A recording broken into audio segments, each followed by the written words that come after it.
ভারতবর্ষ এক এমন দেশ, যে দেশ নিজের অদ্ভুত কলা সংস্কৃতি, বিভিন্ন ধরনের বৈচিত্র্য এবং আধ্যাত্মিকতার জন্য পুরো বিশ্বে প্রসিদ্ধ, এবং এই দেশের ইতিহাসে লুকিয়ে রেখেছে অনেক রহস্য।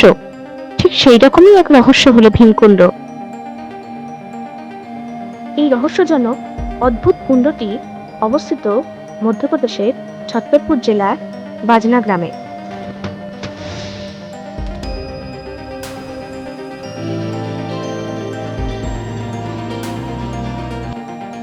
তো আজ আমরা আপনাদের সেই ভীমকুণ্ডে নিয়ে যাচ্ছি। এই রহস্যজনক অদ্ভুত কুণ্ডটি অবস্থিত মধ্যপ্রদেশের ছত্তরপুর জেলার বাজনা গ্রামে।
অবশেষে আমরা অনেক রাস্তা পেরিয়ে চলে এসেছি সেই ভীমকুণ্ডে।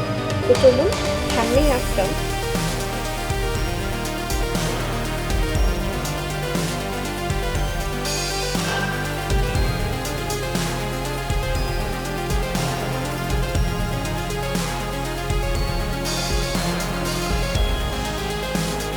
সামনেই মহাদেবজিকে দর্শন করে আমরা এগিয়ে চললাম ভীমকুণ্ডের দিকে।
লক্ষ্মীনারায়ণজির মন্দিরও আছেন।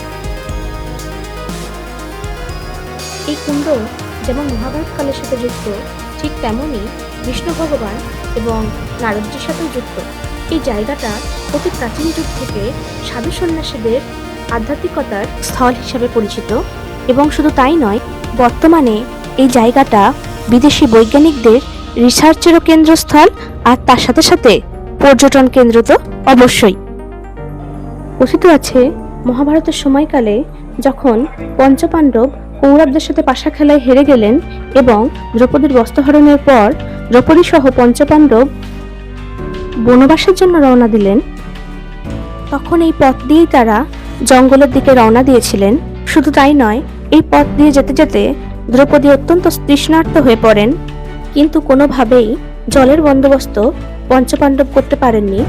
সেই জন্য ভীম রেগে গিয়ে এক শক্ত পাথরের উপর গদা নিক্ষেপ করেন, এবং তারপর থেকেই এই কুণ্ডর সৃষ্টি হয়েছে। সেই কারণে এই কুণ্ডের নাম ভীমকুণ্ড। আর গদাটা কিন্তু ভেতরে মারা হয়নি, গদাটা মারা হয়েছিল ঠিক আপনাদের যে দেখাচ্ছি এই বাইরের জায়গাটা যেখান দিয়ে আলো প্রবেশ করছে ঠিক এই জায়গাটায়। তারপর অলৌকিকভাবে এই জলের সৃষ্টি হয়, যা থেকে পঞ্চপাণ্ডব তাদের তৃষ্ণা মিটিয়েছিলেন। এই কুণ্ডের পাশে এক শিবলিঙ্গও আছে, তো চলুন বাবার দর্শন করে আসি। এই কুণ্ডের জল অত্যন্ত পরিষ্কার এবং নীল বলে এই কুণ্ডকে নীলকুণ্ডও বলা হয়। এই কুণ্ডের জল এতটাই পরিষ্কার, এখানকার আশেপাশের আশ্রমের সন্ন্যাসীরা পান করে থাকেন, তবুও কিন্তু জলের পরিমাণ একই আছে, সামান্যটুকুও কমেনি। এই কুণ্ডের উপরের দিকে মাছ চলাফেরা করে, কিন্তু গভীরে কোনো মাছের দেখা পাওয়া যায় না।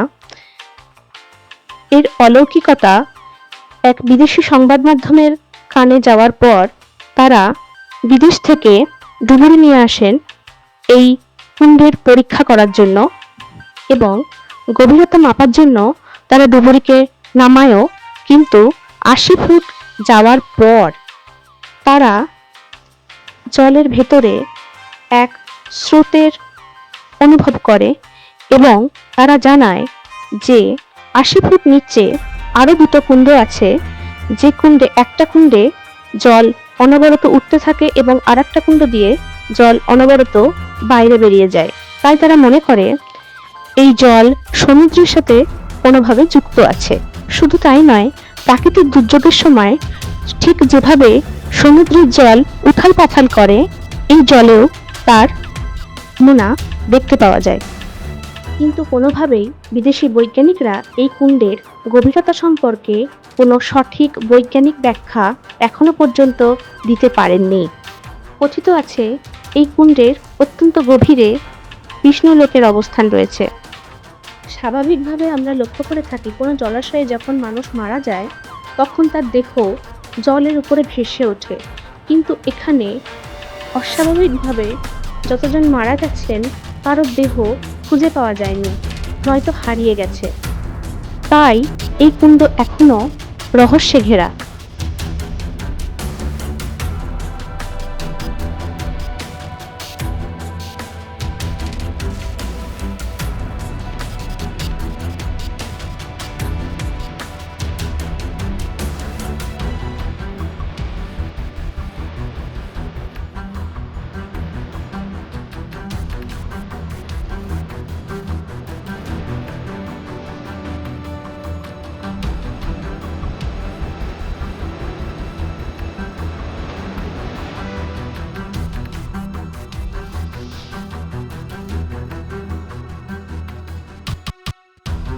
যেহেতু ভীম তার গদা দিয়ে এই কুণ্ড সৃষ্টি করেছিলেন, একটু লক্ষ্য করলে দেখতে পাবেন এই কুণ্ডের আকৃতিটাও ঠিক গদার আকৃতির। এটা তো হলো এই কুণ্ডের গল্প। আর এখানে যেহেতু পঞ্চপাণ্ডব এসেছিলেন, তাই পঞ্চপাণ্ডবের কুলদেবীরও মন্দির আছে, তো চলুন সেটাও দেখাবো।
অনেকগুলো সিঁড়ি পেরিয়ে অবশেষে আমরা চলে এলাম পঞ্চপাণ্ডবের কুলদেবীর মন্দিরে।